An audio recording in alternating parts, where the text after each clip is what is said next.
주일 예배 시간입니다. 다 같이 사도신경하심으로 예배를 하나님 앞에 드리겠습니다.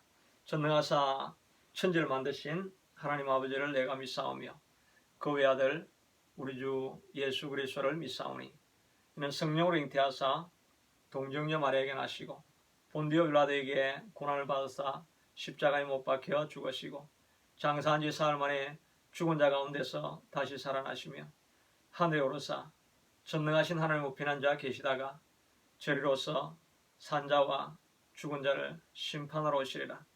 성령을 믿사오며 거룩한 공예와 성도가 서로 교통하는 것과 죄를 사하여 주시는 것과 몸이 다시 사는 것과 영원히 사는 것을 믿사옵나이다. 아멘. 찬송가 419장 찬송입니다. 찬송가 419장인데 반주가 조금 빠르게 되어 있습니다.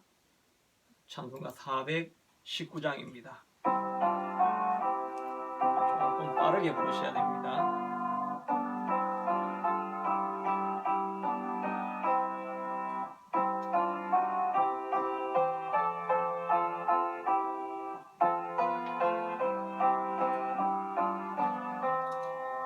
주날개 및 내가 편안히 쉬네 밤 깊고 비바람 불어쳐도 아버지께서 날 지켜주시니 거기서 편안히 쉬리로다.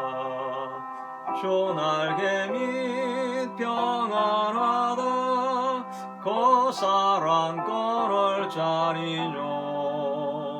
주 날개 및 내쉬는 영혼 영원히 거기서 살리.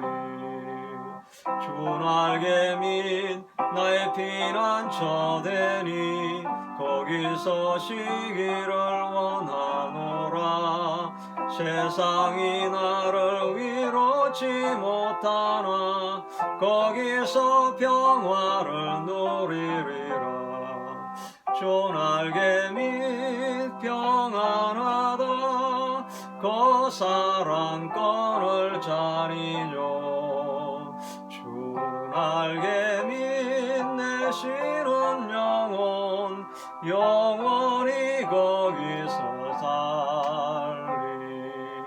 주 날개 및 참된 기쁨이 있네 고달픈 세상 길 가는 동안 나 거기 숨어 돌보심을 받고 영원한 안식을 얻으리라. 주 날개 및 평안하다 그 사랑권을 자니뇨. 주 날개 및 내쉬는 영혼 영원히 거기서 살리. 기도하겠습니다. 하나님, 한 주간도 저희들을 주의 보좌 가운데 지켜주신 것 감사합니다. 이제 사모하는 마음으로 주의 전에 예배하기 위해서 있는 자리에 서 있습니다. 주님께서 예배를 받아주시고 저희들에게는 큰 기쁨이 넘치는 시간 되게 하여 주시옵소서. 부족한 자가 말씀을 들고 섰습니다. 이 말씀이 우리의 삶들 가운데 큰 도움과 위안이 될 수 있게 도와주시옵소서. 삶의 이정표가 필요한 자들에게는 발의 등과 같이 길을 밝히는 말씀이 될 수 있게 하시고, 소망을 잃었던 자들에게는 소망을 얻고, 피곤하고 지친 자들에게는 쉼을 얻는 예배가 될 수 있게, 말씀이 될 수 있게 함께하여 주옵소서. 마치는 시간까지 주의 성령님께서 함께하여 주옵소서. 예수님 이름으로 기도드리옵나이다. 아멘. 오늘 본문의 말씀은 이사야서 43장 1절부터 7절까지 있는 말씀입니다. 구약성경 1019면 이사야서 43장입니다. 이사야서 43장 1절부터 7절까지 있는 말씀입니다. 이사야서 43장 1절입니다. 야곱아, 너를 창조하신 여호와께서 지금 말씀하시느니라. 이스라엘아, 너를 지으신 이가 말씀하시느니라. 너는 두려워하지 말라. 내가 너를 구속하였고 내가 너를 지명하여 불렀나니 너는 내 것이라. 내가 물 가운데로 지날 때에 내가 너와 함께 할 것이라.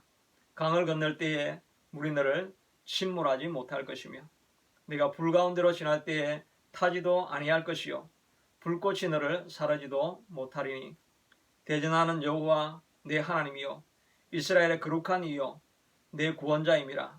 내가 애굽을 너의 속량물로 구스와 스바를 너를 대신하여 주었노라. 내가 내 눈에 보배롭고 존귀하며 내가 너를 사랑하였은즉 내가 내 대신 사람들을 내어주며 백성들이 내 생명을 대신하리니 두려워하지 말라. 내가 너와 함께하여 내 자손을 동쪽에서부터 오게 하며 서쪽에서부터 너를 모을 것이며 내가 북쪽에 이르기를 내놓으라. 남쪽에 이르기를 가두어 두지 말라. 내 아들들을 먼 곳에서 이끌며 내 딸들을 땅끝에서 오게 하며 내 이름으로 불려지는 모든 자 곧 내가 내 영광을 위하여 창조한 자를 오게 하라. 그를 내가 지었고 그를 내가 만들었느니라. 본문의 말씀을 가지고 너는 내 것이라 하는 제목으로 은혜를 나누기를 원합니다.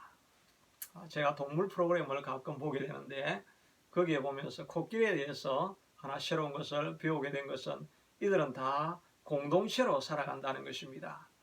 그들 중에 한 어린 새끼가 큰 웅덩이에 빠지게 되니까 그 어머니 부모 되는 코끼리뿐만 아니라 그 온 공동체가 다 같이 내려가서 그 웅덩이에 빠진 새끼 코끼리를 구출해내고 또 구출하고 나서 다 같이 기뻐하며 코로 그를 격려해주고 또 축하해주는 것을 보게 됩니다. 그룹이든지 아니면 한 개인이든지 간에 자녀가 공경에 빠지게 되면 짐승도 온갖 힘을 다 써서 어려움에 빠진 자녀를 구출하려고 하는 것이 본능이지요. 우리 인간도 마찬가지가 아니겠습니까? 자녀가 삶의 큰 웅덩이에 빠져 있을 때, 낙심한 자리에 빠져 있을 때 어떻게 하든지 격려하고 이렇게 세워보려고 애를 많이 쓰게 되겠지요. 물질적인 후원으로 된다고 한다면 물질이라도 공급해 보려고 하고, 또 질병이라고 하면 어떤 물질을 공급하든지 간에 병원에 데려가서 치료하려고 하고, 또 정신적인 문제라고 하면 모든 비용을 들여서라도 상담을 하게 되고, 또 좋은 사람이 있으면 그 사람에게 데려가서 어떻게 하든지 웅덩이에서 빠져나오게 헤쳐나올 수 있게 하려고 가진 애를 다 쓰게 되는 것이 부모의 마음이라고 할 수가 있을 것입니다. 우리를 창조하신 하나님께서도 우리를 바라보면서 그런 마음을 가지시고 계시다는 것입니다. 어려움이 찾아오고 또 공경 가운데 빠져있는 자녀를 보면 어떻게 하든지 회복시키고 하나님의 일어서는 자로서 하나님의 일을 하는 자로 만들기를 간절히 소원하시는 것이지요. 결국은 그러셔서 그의 가장 아끼는 독생자 예수 그리스도를 이 땅에 보내주셔서 우리를 구원하게 하시는 것이 하나님의 마음인 줄로 믿습니다. 오늘 이 본문이 주어져 있는 이 상황도 이스라엘 백성들은 바벨론의 포로로 잡혀가서 절망 가운데 빠져 있습니다. 그저 노예로 짐승처럼 살아가면서 미래가 없고 소망이 없다라고 여기고 있는 그들에게 하나님께서 오늘 이 위로의 말씀을 주시면서 새롭게 회복하고 웅덩이에서 빠져나오라고 권고해 주시는 말씀이 오늘 이 말씀인 것입니다. 이 말씀 가운데서는 하나님이 우리를 어떻게 생각하시는지 그 내용이 담겨져 있는데 그 하나님이 하시는 우리를 향하시는 말씀을 우리가 살펴보면서 우리도 삶의 어려움에서 벗어나고 새로운 의미 있는 삶으로 일어서는 우리가 되기를 바랍니다. 첫째는 하나님께서 말씀을 통해서 우리에게 전해주시는 것은 하나님은 우리를 너는 내 것이라 불러주신다는 것입니다. 그래서 우리 인생을 책임지시겠다는 것이죠. 43장 1절에 보니까 후반절에 내가 너를 구속하였고 내가 너를 지명하여 불렀나니 너는 내 것이라고 말씀해 주시고 있습니다. 지명하여 부른다는 말은 많은 것들 가운데서 하나를 딱 선택해서 끄집어내어서 불렀다는 의미가 되는 거죠. 하나님은 많은 사람들 가운데서도 특별히 우리를 선택하여서 불러내었습니다. 그러니까 존귀한 자인 것이죠. 그러면서 우리에게 말씀하시기를 너는 내 것이라. You are mine. 이 말씀은 내 것이기 때문에 내가 너의 모든 것을 책임지시겠다는 의미가 있는 것이지요. 그러니까 우리가 환난과 웅덩이에 빠져 있는 상황이라 할지라도 우리의 마음 가운데서는 평안함이 머물러야 됩니다. 하나님이 내 인생을 책임지시겠다고, 하나님이 내 것이라고 하셨으니까 하나님이 내 인생을 책임지시리라, 이런 생각을 하면 마음에 평안이 있는 거지요. 우리가 남녀 관계에서도 너는 내 것이라 이렇게 할 때는 이제 너의 인생을 내가 책임지겠다는 의미가 되는 거지요. 그래서 가난할 때나 부할 때나 또 병들었을 때나 건강할 때나 젊을 때나 나이가 들을 때나 끝까지 동행하며 인생의 마지막까지 서로에게 책임을 져주겠다는 의미가 너는 내 것이라는 의미가 되겠지요. 부모가 자녀에게 너는 내 것이다 라고 이야기하는 것은 너는 내 자녀라고 말하는 거니까 이제 너가 어릴 때는 먹고 입고 자고 누리는 모든 것을 내가 책임져 주겠다는 의미가 들어가 있습니다. 그리고 나이가 들어서도 할 수만 있다고 한다면 물질로도 공급하고 끝까지 돌봐주겠다는 그런 의미가, 자녀가 너는 내 것이다 라고 하는 의미가 되겠죠. 하나님도 우리를 보시면서 너는 내 것이라고 말씀하실 때에는 너의 인생을 내가 책임지겠다고 말씀하시는 것입니다. 그래서 2절에는 보니까 내가 물 가운데로 지날 때에도 내가 너와 함께 할 것이고 강물이 너를 침몰하지 못하게 할 것이다. 옛날 어른들 말 가운데 물이 불보다 더 무섭다고 이야기를 하지요.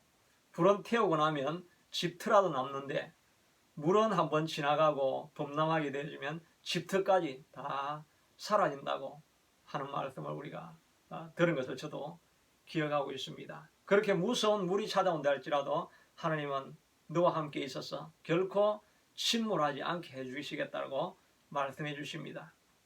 불도 무섭기는 마찬가지죠. 한번 태우고 지나가면 남는 것이 아무것도 없는 그런 상황이 되는데도 하나님께서는 내가 불 가운데로 지날 때에도 타지 아니하게 하시고 온몸이 하나도 살아는 부분이 없게 하시겠다라고 말씀해 주시는 것입니다. 책임져 주시겠다라고 말씀하시는 것입니다. 하나님께서는 사도 바울을 부르고 난 이후에 사도 바울을 부를 때에 내가 너를 이방인을 위해서 또 왕들 앞에 세우기 위해서 선택한 나의 그릇이라고 말하지 않았습니까? 지명하여 불러서 나의 것이라고 말한 그릇이 존재가 사도 바울입니다. 그러니까 하나님께서 그의 인생을 다 책임을 지시는 것이지요. 예루살렘에 갔다가 갑자기 유대인들이 폭도로 병해서 그를 죽이려고 덤벼드는 가운데서도 어디서 나타났는지 천부장이 신속하게 나타나서 그를 구출해 줍니다. 로마로 가면서 유라굴라의 큰 광풍을 만나게 되지요.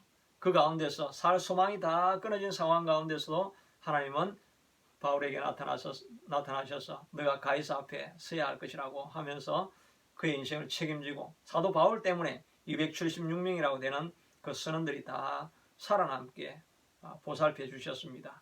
그레데스에 올라가서도 불을 지필 장작 나무 가지를 모으다가 그 안에 있는 뱀에게 물리게 됩니다.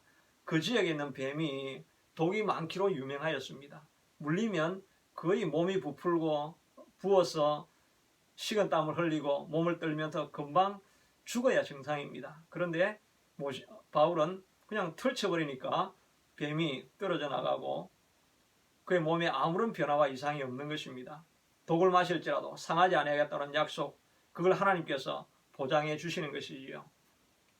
이뿐 아니라 하나님은 바울을 추위와 더위와 굶주림과 매맞음과 동족의 위험과 강의 위협과 강도의 위협과 또 바다에 파선하는 위협과 이 모든 것들 가운데서도 바울을 다 끝까지 지켜주지 않았습니까? 왜냐하면 선택하여 택한 나의 것이다. You are mine이라고 불러주시기 때문에 하나님께서 그 인생은 책임져 주시는 것입니다. 여러분의 인생도 곤란 가운데 있다 할지라도 하나님이 내 인생은 책임져 주시는 것이다. 이런 생각을 가지고 담대한 마음, 든든한 마음을 가질 수 있게 되기를 바랍니다. 담대하게 일하는 사람을 보면 우리가 그렇게 이야기하지 않습니까? 저 사람 뒤에 무슨 회장님 백이 있나? 이런 이야기를 하지 않습니까? 바로 우리가 회장님은 아니라도 하나님을 우리의 뒤에 백으로 가지고 있기 때문에 무슨 일이든지 환난 중에서도 담대할 수 있는 여러분이 될 수 있게 되기를 바랍니다. 우리가 찬송가 413장에 보면 내 평생에 가는 길 순탄하며 큰 환난을 만나든지 내 영혼 평안해 하는 이 찬송 우리 같이 부르지 않습니까? 이 찬송은 잘 알려진 것처럼 스패포드라고 하는 그런 변호사가 작사한 곡이지요. 벌어놓은 돈으로 시카고에 있는 부동산을 다 그게 투자를 다 했습니다. 그런데 1871년도에 시카고에 대화재가 일어나죠. 그래서 자기가 소유한 모든 재산들이 다 불로 잿더미로 사라져 버립니다. 설상가상 그의 4살 된 아들이 폐렴으로 죽는 고통을 맞이하게 됩니다. 그래서 아내하고 내 딸은 먼저 유럽으로 보내가지고 유럽에서 D.L. 무디가 하는 집회에 동참하고 여행도 할 그런 계획을 가지고 먼저 보냅니다. 그런데 그날 밤에 전보가 왔는데 가던 그 배가 밤 2시에 앞에 오는 배와 정면 충돌을 해서 침몰을 해버립니다. 아내도 의식을 잃었는데 아내만 겨우 그 선원에 의해서 구출이 되고 딸 넷은 죽게 되었다. 그래서 전보가 나만 살아남았습니다. Saved alone. 나만 구원받았다는 전보를 먹고 가슴이 찢어지는 아픔을 가지고 아내를 마중하기 위해서 다시 대서양을 건너가게 됩니다. 선장이 이 지점이 바로 배가 침몰한 지점이라고 이야기할 때 그의 가슴이 찢어지고 찬 물 가운데서 살려달라고 고통 속에서 부러지는 내 딸의 음성이 들리는 것 같아서 가슴이 미어집니다. 하나님 앞에 기도하며 하나님, 내가 하나님을 신실하게 섬기기 위해서 이렇게 살아왔는데 왜 내 삶에 이런 고통이 있습니까? 라고 기도할 때 그의 마음 가운데 한 성경 구절이 떠올랐는데 열왕기하 4장 26절에 있는 말씀입니다. 너는 달려가서 그를 맞아 이르기를 너는 평안하냐? 내 남편이 평안하냐? 아이가 평안하냐? 하라 하였더니 여인이 대답하되 평안하다. 이 구절이 있는 내용은 바로 수넴 여인이 엘리사를 찾아가는 장면이지요.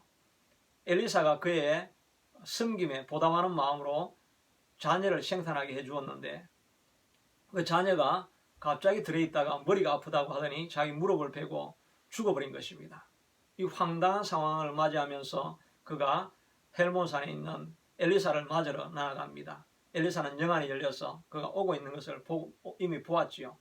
사환을 보내가지고 그에게 물어보기를 너는 평안하냐? 내 남편은 평안하냐? 내 자녀는 평안하냐? 이걸 물어보라고 한 것입니다. 그렇게 물어봤을 때 이 수넴 여인이 갑자기 죽어버린 아들 때문에 황망한 마음을 가지고 내 아들이 죽었습니다 라고 이렇게 큰 낙담 가운데 절망적인 한숨을 쉬면서 말을 해야 될 터인데 그가 대답하기를 평안하다 이런 대답을 한 것입니다. 이 말씀이 이 스패포드 변호사의 마음 가운데 떠오른 것입니다. 이 상황 가운데서도 하나님은 내게 평안하라고 말하라고 가르치는구나 하는 것을 깨달은 것입니다. 그래서 그 가사에 보면 내 평생에 가는 길 순탄하여 늘 잔잔한 강 같은지 큰 풍파로 무섭고 어렵든지 나의 영혼은 늘 편하다. 내 영혼 평안해 이렇게 되어 있는데 나의 영혼은 늘 편하다. 이 말은 영어로 보면 God has told me, teach의 과거죠. told me to say 하나님께서 내게 이렇게 말하라고 가르쳤는데 it is well with my soul. 내 영혼은 평안하다라고 하나님께서 말하라고 가르쳤다는 것입니다. 그런 이 환난 가운데 가슴이 찢어지는 이 상황 가운데서도 하나님이 너는 평안할 것이다. 앞으로 영혼에 오히려 잘 되는 일이 일어날 것이다. 이런 마음을 그에게 주시고 그렇게 말하라고 가르친 것입니다. 우리도 마찬가지죠. 감당할 수 없을 만한 그런 환난이 찾아와서 가슴이 막 무너지고 있을 때라도 하나님은 He told me, He teach me to say, It is well with your soul. It is well, it is well with your soul. 하나님은 내게 가르치시기를 내 영혼은 평안하다고 말하라. 내 영혼은 평안하다고 말하라. 하나님께서 우리 인생을 책임져 주신다는 것입니다. 환난 풍파가 일어나지만 You are mine, 내 것이기 때문에 내가 책임지고 목적과 의도가 있어서 이런 상황이 일어난 것이니까 너는 당황하지 말고 평안하라, 평안하라 이렇게 내 영혼에 말하라.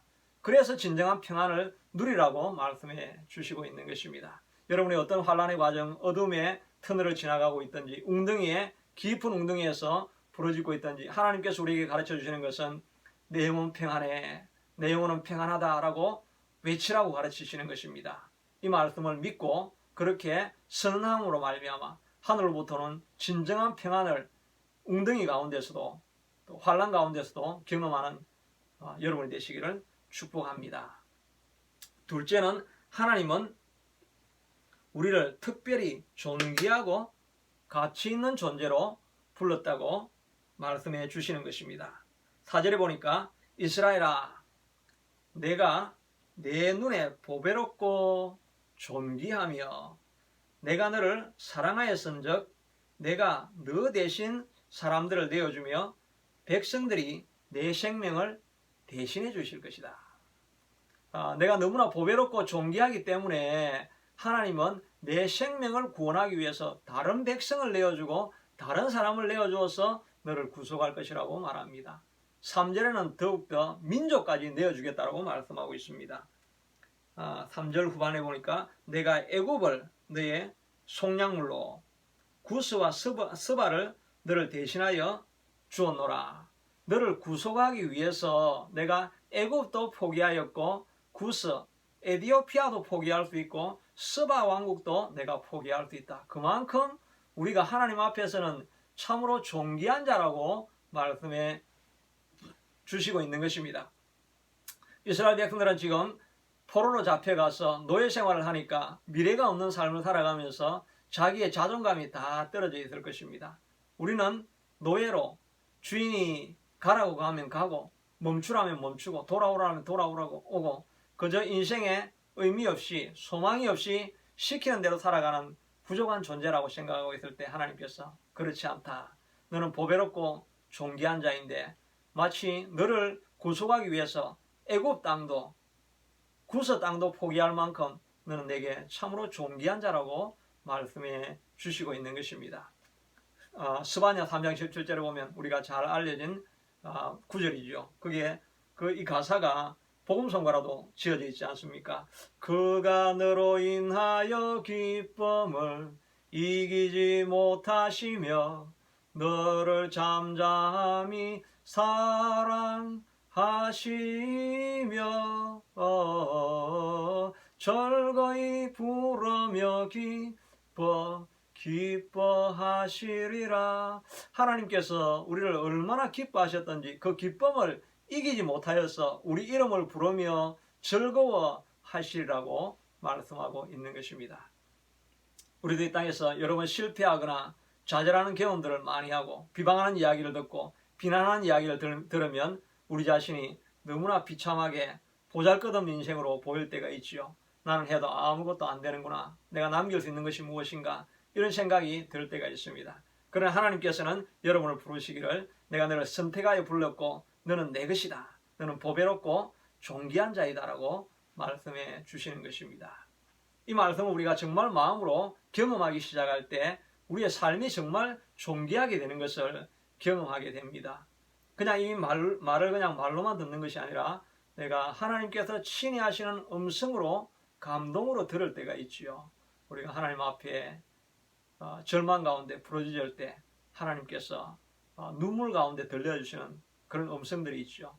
그럴 때 우리가 내가 하나님 안에서 뭔가 새롭게 할 수 있겠구나 이런 생각을 가지고 내가 존귀한 자임을 깨닫게 되어집니다. 그러면 정말 우리를 높여주게 되는 거죠. 한나가 그의 깊은 절망 가운데 마음의 심히 고통 가운데 하나님 앞에 나가서 부르짖지 않습니까? 부르짖을 때 하나님께서 그의 기도를 응답하시고 그에게 자손을 주게 사무엘을 낳는 은혜를 주시게 됩니다. 그리고 나서 한나가 고백한 찬송이 사무엘상 2장 8절 이후에 나와 있죠. 그가 말하기를 여호와는 가난한 자를 진토에서 일으키시고 빈핍한 자를 구름더미에서 이렇게 세워서 귀족들 앞에 세우고 영광의 위를 차지하게 하는도다. 정말 가난한 자, 구름더미에 있는 자들을 이렇게 세워가지고 귀족들 앞에 세우기도 하시고 또 영광의 위를 차지하게 만들어 주신다는 것입니다. 우리가 하나님을 만나면 이런 존귀한 사람, 존귀한 마음을 가지게 되는 것입니다. 한국 사회도 마찬가지죠. 복음이 들어오면서 비천하고 인권이 없는 여성들도 자기가 존귀한 자라는 것을 깨닫게 되어지고 사회에 영향력 있는 자리로 나아가게 됩니다. 신분도 옛날에는 한국에 백정이 있었죠. 이 백정은 인간 취급에 들지 않은 거죠. 그래서 족보가 없습니다. 호적 자체가 없는 존재죠. 인간이 아니라는 거죠. 어린애를 만나도 어른들도 절대 쳐다보지면 안 되고 고개를 숙이고 빨리 뛰어가야 됩니다. 갓도 없죠. 갓은 백정들만 쓰는 페랭이가 그것을 쓰고 살아야 하는 그런 신분이었습니다. 그런데 복음이 들어오면서 그들의 신분도 바뀌어지는 것을 보게 됩니다. 박성춘이라고 하는 백정이 있었는데 그가 병들었을 때 왕의 주치의였던 에비슨이라는 선교사가 직접 와서 자기 몸을 만지고 진료해 주는 것을 보면서 큰 영광을 느낍니다. 기독교인들은 이렇게 사람을 백정도 인간으로 대접한다는 것을 알고 교회를 가게 되어지고 거기서 예수를 경험하게 되어지면서 그의 마음 가운데 소망이 생기게 되는 거죠. 나도 할 수 있는 존재이구나 하는 것들을 깨닫고 결국은 그 되어에 장로님으로 제일 먼저 장로님으로 뽑혀지게 되는데 그 교회가 지금의 성동교회가 되어졌죠. 거기에 다른 장로님은 흥선대원군의 친척이었던 이재영이라고 하는 장로가 같이 당회에 있게 됩니다. 한 당회 안에 백정과 또 왕족이 같이 서게 되는 것입니다.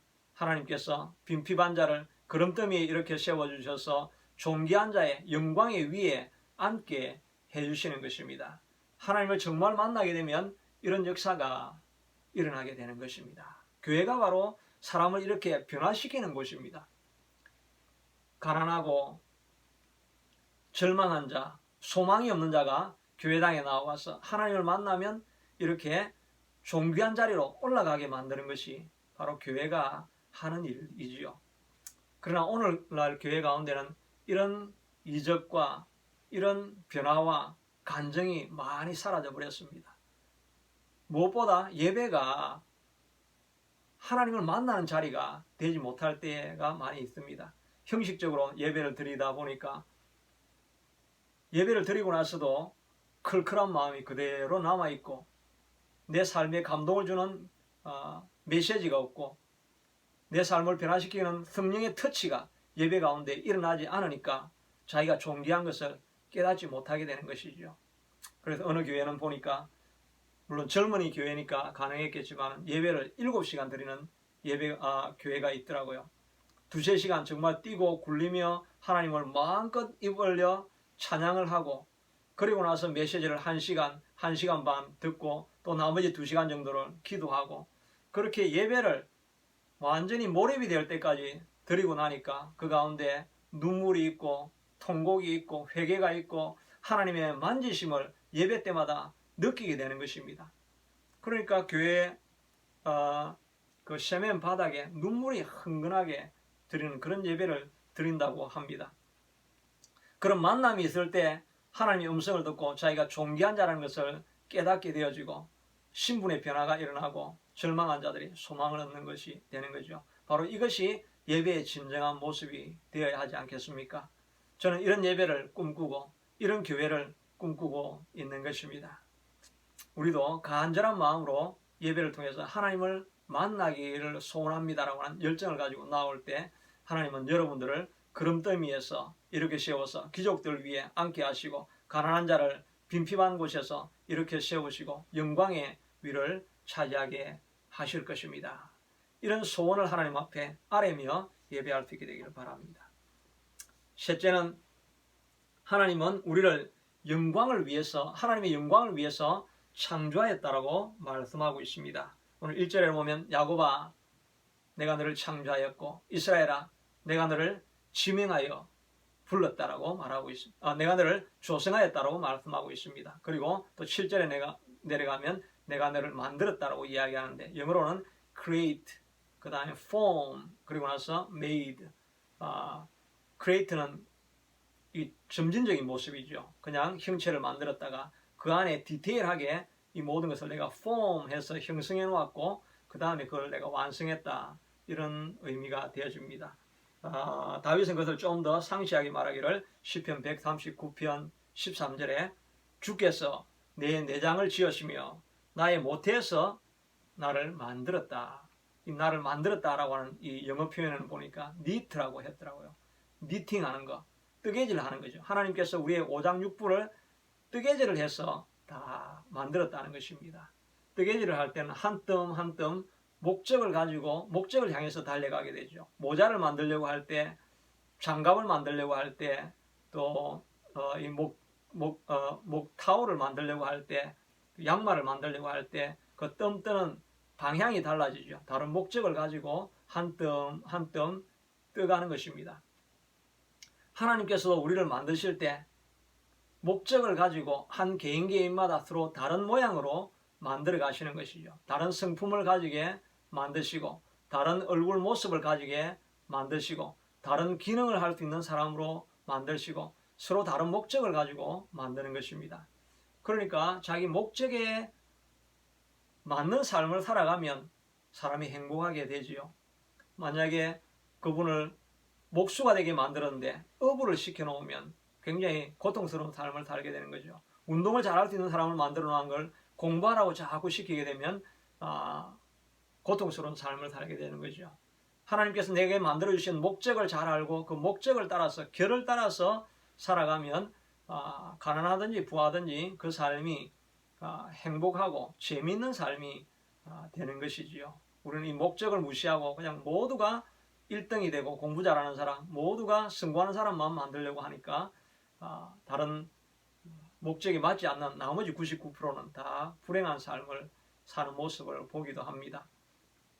여러 가지 개인마다 서로 다른 목적이 있지만 우리 인간들 공통적으로 하나님께서 주신 목적은 바로 7절에 보니까 내 이름으로 불려지는 모든 자, 곧 내가 내 영광을 위하여 창조한 자를 불러오라. 하나님께서 우리를 만드셨을 때는 하나님의 영광을 위해서 창조해 놓았다라고 말씀하고 있는 것입니다. 그러니까 우리 인생이 가장 복되고 행복할 때가 언제냐 하면은 우리가 하나님의 영광을 위해서 일하고 있을 때, 그때 우리 인생이 진정으로 행복을 누리게 되는 것입니다. 근데 하나님의 영광과 상관없이 세상 재물과 명예를 쫓아가다 보면 그것을 전심을 다해서 쫓아가서 생명을 다해서 쫓아가서 그것을 얻었는데 얻고 나면 마음이 공허한 것입니다. 마음에 충만하고 충일하게 무언가를 만족감을 누릴 수 있는 이런 상태가 안 된다는 것입니다.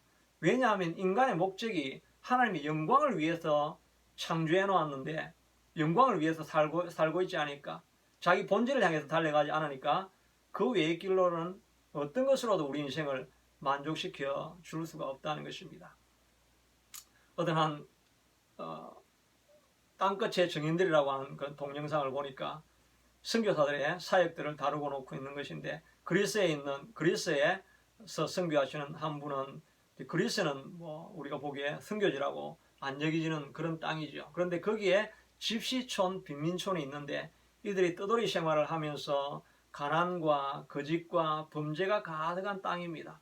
그 땅에 가서 어린이들을 교육하고 선교 사역을 이제 23년 동안 하시고 계시는 분이 계신데, 환경은 보니까 쓰레기 더미에 살아가는 사람들이고 주변에 있는 사람들은 다 범죄, 이런 조직에 있는 사람들과 함께 살아갑니다. 그럼에도 불구하고 그들의 마음 가운데 기쁨이 가득하고 부부관계가 그렇게 아름다울 수가 없습니다. 그들이 그렇게 기뻐하는 것은 그 변화가는 사람들 몇몇을 보고, 또 그 브라마와 같은 그 청년들 몇 명들이 변화되어져 가지고 복음을 위해서 살아가는 그 사람들을 보면서 지내는 것, 거기에 감동이 있고 눈물이 있더라고요. 그러니까 그들의 마음 가운데는 세상이 알 수 없는 평안이 있는 것이지요. 목적을 따라서 살아갈 때, 하나님의 영광을 위해서 살아갈 때 그 인생이 진정한 복을 누리는 인생, 진정한 만족을 누리는 인생이 될 줄로 믿는 것입니다. 우리도 우리의 삶을 위해서 추구하여 가다가 깊은 웅덩이에 빠졌다고 한다면 이제는 세상으로 가는 길을 내려놓고 하나님의 영광을 위한 길을 선택하고 살아가 보시기를 바랍니다. 그럴 때 인생에 충만한 만족감을 느끼게 될 것입니다. 21절에 보면 또한 우리 인생을 창조한 목적에 대해서 이 백성은 내가 나를 위하여 지었나니 나를 찬송하게 하려 함이라. 우리가 존재하는 목적이 하나님을 찬송하게 하기 위해서, 찬송하기 위해서 우리가 존재한다라고 말하고 있는 것입니다. 그러므로 우리가 하나님의 이름을 높여드리고 찬양하고 있을 때, 그때 우리 마음 가운데 충만한 기쁨이 있게 되어지고 또 어떤 어려움도 건너갈 수 있게 되는 것입니다. 우리 어머니 세대에 어머니들이 참 많은 고생을 했지요. 신분의 또 낮은 것과 또 가정에 있는 엄청난 가정폭력들, 핍박들, 그런 것들이 다 있었죠. 그 가난 가운데서도, 그런 모든 환난 가운데서도 불구하고 어머니들이 신앙을 지켰죠. 그들은 집에서 맞고 핍박당하고 곤란이 있을 때 교회에 와서 밤을 새우며 하나님을 찬양하지 않습니까? 내 영혼이 은총 입어 중한 죄짐 벗고 보니 슬픔 많은 이 세상도 천국으로 화하도다. 할렐루야 찬양하세. 내 모든 죄 사함 받고 주 예수와 동행하니 그 어디나 하늘나라. 슬픔 많은 이 세상도 주님과 함께 하니까 그 어디나 하늘나라가 되는 것을 밤새워 찬양하다가 그들의 마음 가운데 충만한 기쁨을 누리게 되죠. 찬양하는 것이 인생의 목적인데 하나님을 찬양하고 있을 때 마음에 가득한 기쁨이 일어나게 되는 것입니다. 그러니 폭력이든지 핍박이든지 어떤 환난과 고통이든지 그것들을 이겨나갈 수 없는 연약한 여인들인데 그것을 다 이겨나가고 오히려 그로 말미암아 폭군인 아내가 남편이 변화하고 환경이 변화하고 자녀가 변화하고 세상을 변화시키는 그런 강력한 여인으로 쓰임받는 것을 많이 보지 않습니까? 하나님의 뜻을 따라서 목적을 따라서 우리가 찬양하고 살아갈 때 하나님께서 모든 것을 극복할 수 있을 만한 힘과 능력을 주시는 것입니다. 그래서 그가 문제를 넘어가고 사건을 돌파하고 극복하고 이기는 삶을 살게 되는 것입니다. 여러분들도 곤란 가운데 있다고 한다면 이제는 내가 하나님의 영광을 위하여 지어진 목적을 위해서 살아야 되리라. 하나님의 영광을 위하여 그리고 찬양을 하며 살아가리라. 이런 삶의 목적을 가지고 살아갈 때 하나님께서 여러분의 인생을 변화시키고 어떤 삶의 웅덩이에서도 빠져나오게 하실 것입니다. 하나님 감사합니다. 환난 가운데 빠져있는 이스라엘 백성들을 위로하시는 이 위로가 우리 모두에게도 찾아오는 위로인 것을 주님 앞에 고백합니다. 하나님께서 You are mine, 내 것이다. 내가 내 인생을 책임지시겠다고 말씀해 주시니 어떤 환난 가운데서도 나는 평안하다라고 외치고 선포할 수 있게 하여 주시옵소서. 그리하여서 환난 가운데 참 평안을 누리는 우리가 되게 도와주시기를 간절히 원합니다. 하나님을 만난 사람들은 누구나 자기가 존귀한 자를 발견하게 되고 무엇이든지 할 수 있는 능력이 있다는 것을 발견하여서 신분의 변화가 일어납니다. 비천한 자리에서 귀족들 앞에 서게 하시고 영광의 위를 서게 만들어 주실 것입니다. 우리 인생이 그렇게 변화되어질 수 있게 되도록 하나님을 만날 수 있게 도와주시기를 간절히 원하고 소원합니다. 또 하나님의 영광을 위하여 찬양하기 위해서 우리가 지어진 목적을 따라서 살아갈 때 진정한 인생의 만족을 느끼게 될 줄로 믿사오니 이를 위해서 살아가는 우리가 되게 하여 주옵소서. 예수님 이름으로 기도드리옵나이다. 아멘. 이제 찬송가 413장 찬송입니다. 찬송가 413장 찬송입니다. 413장 찬송입니다.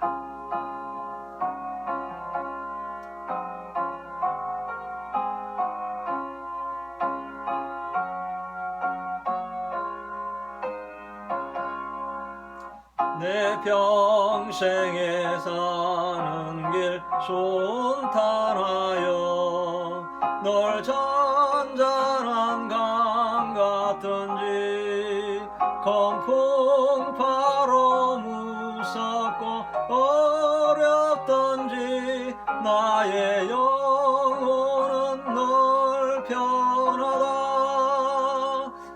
내 영혼 평안해. 내 영혼 평안해. 저기는 우리를 삼키려고 입 벌리고 달려와도 주의 손은 우리의 대장되니 끝내 싸워서 이기리라. 내 영혼 평안해. 내 영혼 평안해. 언제 종빛 같더라도 주 예수께 달으면 그 십자가 피로써 다시 서서 흰 눈보다 더 정하리라. 내 영혼 평안해. 내 영혼 평안해. 종중의 구름이 일어나며 건나팔이 울려날 때 주셔서 세상을 심판해도 나의 영혼은 겁없으리. 내 영혼 평안해. 내 영혼 평안해. 지금은 우리 주 예수 그리스도의 은혜와 하나님 아버지의 지극하신 사랑하심과 성령님의 감화 감동 위로 충만하신 은혜가 하나님이 나를 내 것이라 부른 줄로 알고 이 세상 풍파 가운데 담대하게 평안을 누리며 살아가기를 소원하며 예배한 온 백성들 위해, 이 가정 위해, 고통당하는 이 백성들 위해 영원토록 함께 하시기를 축원하옵나이다. 아멘. 모든 예배를 마쳤습니다.